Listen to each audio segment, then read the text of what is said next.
So great horned owls, instead of the 8 notes of the barred owl, have a 4-note voice. They go. Try that. And maybe back in the woods you might hear a higher one. Go ahead. And then maybe the lower one would answer back. Go ahead. Okay. Anybody hearing those? In the wild? Because they live right here. Yeah. Yeah. Okay. Where do you hear yours? In what town? Oh. Nice. Great. Nice. Yeah, it's found in every state except Hawaii, great horned owls are. So they're very adaptable. They live in a variety of habitats, including mixed forests, conifer, broadleaf forests like this, deserts, prairies, almost all the habitats in North America other than tundra. Question right there. How old? Wait, how big is the oldest? How big is the oldest owl in the world? Yeah. Is that your question? Yeah. Okay, the age has nothing to do with how big they get, because they're all full grown at 2.5 months. Okay, imagine if you were full grown when you're 2.5 months old.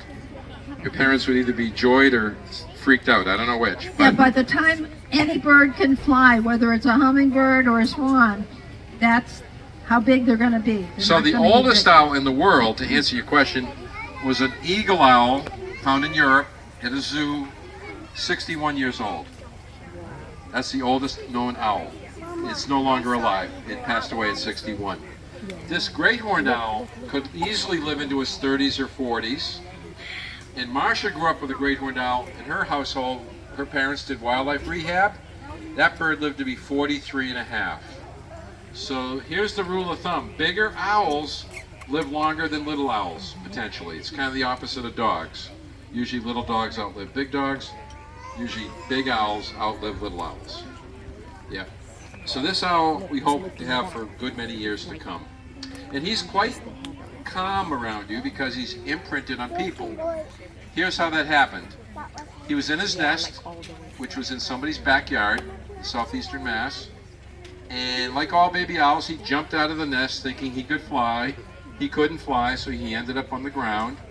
The people whose yard the nest was in looked out the window, saw him on the lawn, and they said, "Oh, look, a baby owl, we need to rescue him."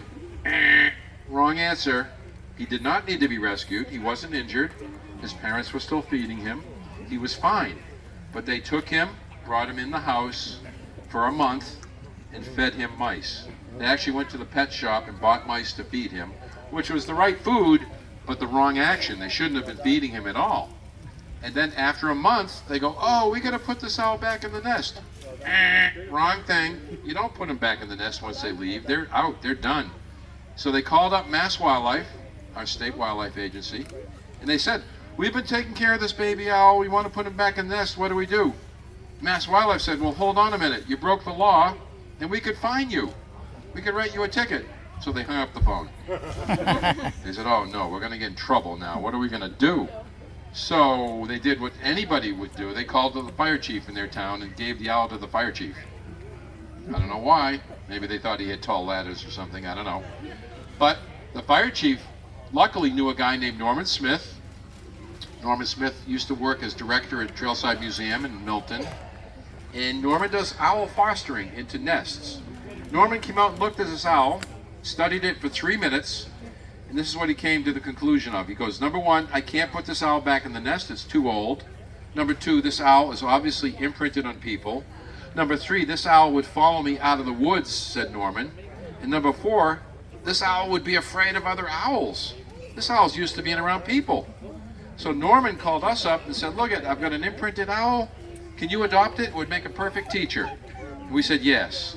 And what I'm not telling you is a month earlier, I had called Norman up to tell him that our 30-year-old great horned owl had just died. And guess who we had adopted that from 29 years earlier? Norman. So Norman came full circle for us, provided us with another great teaching owl. And as I mentioned, he's 15 months old, and he could easily live into his 20s, 30s, or maybe beyond. So thank you, Norman.